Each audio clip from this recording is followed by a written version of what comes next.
So in this segment, this story is kind of half the press, so we're going to try and get this one out a bit quicker, which is Britain abandons post-Brexit physical checks on food and plants in major customs overhauls. So what's essentially happened is all of those physical checks that were meant to happen in a couple of months, they're not going to happen. The ones in July, the one that ports have been gearing up for, and the ports might even take legal action over Rees-Mogg's actions because they were told to prepare for this stuff. They invest a lot of money into that and staff, and that's all going down the drain. I think people would have contracts as well for when they start in July, and yeah, it's going to be awkward, isn't it?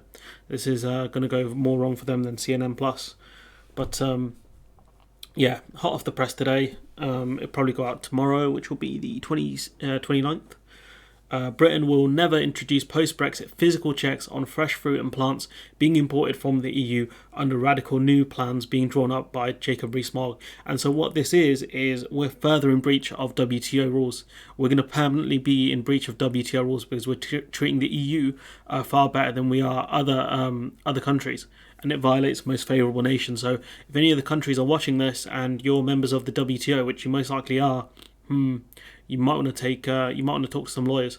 Anyways, the Brexit Opportunities Minister plans to digitise all checks and paperwork at the border forever amid the worsening cost of living crisis. And he's using the cost of living crisis as a smokescreen, which is partially caused by Brexit anyways, because the UK was never ready for this stuff. The Port of Dover is very small and had no space for physical inspections.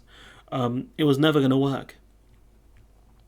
A Whitehall source said Mogg wants to make the suspension of physical checks permanent after pushing back the introduction of next checks until the end of 2023. So what happened was it was meant to happen last January 2021, didn't happen, pushed it into the summer, didn't happen, pushed it to this year July, didn't happen, pushed it to 2023, not going to happen now. They got rid of it permanently, which is probably, if they were never going to implement it, probably the smartest thing they could do. But at the same time now we are, other countries will look at this and say, you are in breach of WTO rules, son. Time to take you to court. They added, the UK will move from costly physical checks, developing our digital border policy, which will be much better for supply chains and consumers, but also it'll be better for smugglers and other things. It's like, oh, what you got in the van there is like, oh yeah, non-tariff goods, yeah, where they're coming from, not China, an EU country, fine, let them through. You're not gonna bother check rules of origins and other things. You're gonna allow a lot of smuggling to happen. In a letter to MPs this morning, Mogg said new administrative burdens risk causing further supply chain chaos. These aren't new administrative burdens. These are Brexit import checks. Let's be real now. When customers are already paying higher prices for goods, and that's partially down to Brexit as well. The increase in cost for food is partially down to Brexit and the newer checks that were implemented at the start of the year, along with customs duties and other things that UK importers have to pay, as well as the further shortage of lorry drivers we have because of Brexit. These lorry drivers, they bring stuff in from the EU, so an import, and they then try and take stuff out of the UK, an export. But the problem is they either go out empty because they don't want to get hit with, full customs checks and SPS and all the other stuff, or they leave with stuff, and if they have problems, they're stuck at the border for ages. And because they get stuck at the border for ages, even now, there are still huge queues in Dover. They're not going to want to come here, which causes further problems for people who want to export to the UK. At least EU exporters, if that makes sense. The letter said the UK would not be introducing the border controls, which were due to come into effect from the start of July. Mogg said a strategy would be published. Strategy? You ain't got no strategy, fool. In the autumn to outline an improved regime of import checks at the border. So they're going to move to a full digital system. But the issue is it's not going to do what it's meant to do, which is to take back control of our imports.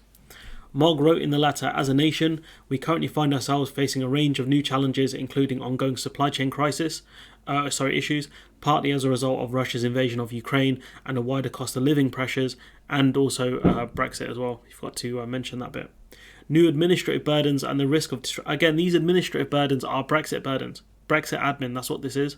And the risk of disruption at the ports and supply chains would compound this situation for businesses and the public. And I recently watched a video from Phil where he talked about how the other ports are struggling almost as bad as Dover is. So, the idea that people can go to Hull or Liverpool to these ports is simply not going to happen because all of the ports are having problems. So, unless you're going to build more ports somehow, it's not going to work. So these are Brexit admin checks. In a statement to the Commons, Mogg said no further import controls on EU goods will be introduced this year. Why not just get rid of all import checks on EU goods then? Just get rid of all of them at this point. Why not? Businesses can stop their preparations for July now, even though they've been preparing for the last over a year for these new import checks. Or sorry, these Brexit import checks. Now you can tell them, oh, all that money you wasted, yeah, scrap that. It's a joke.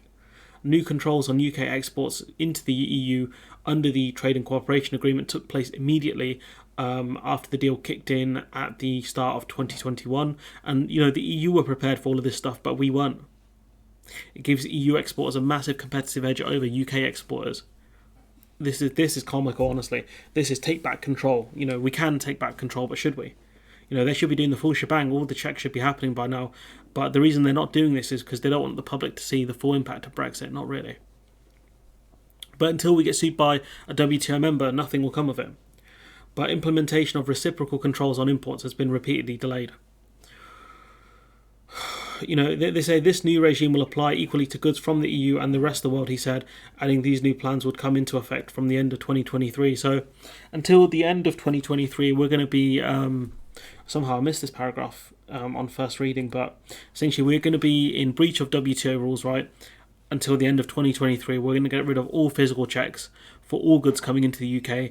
It's going to be all digital by the sounds of it, and that's just a ludicrous way. No other country does their system like this. Even Norway, when they import goods from the EU, do checks, but we're not, because they can't afford to do these. And I think the only reason they're going to do this for the rest of the world is because of WTO rules potentially. So we're going to face a lot more problems when it comes to goods that don't pass the bar when it comes to UK standards. But who knows? They could deregulate the UK so much by then it wouldn't even matter. But anyways, I'm going to leave it there. Let me know what you think in the comments below. Like, comment, share, subscribe. Support the channel on Patreon if you can, and hopefully I'll see you in the next one.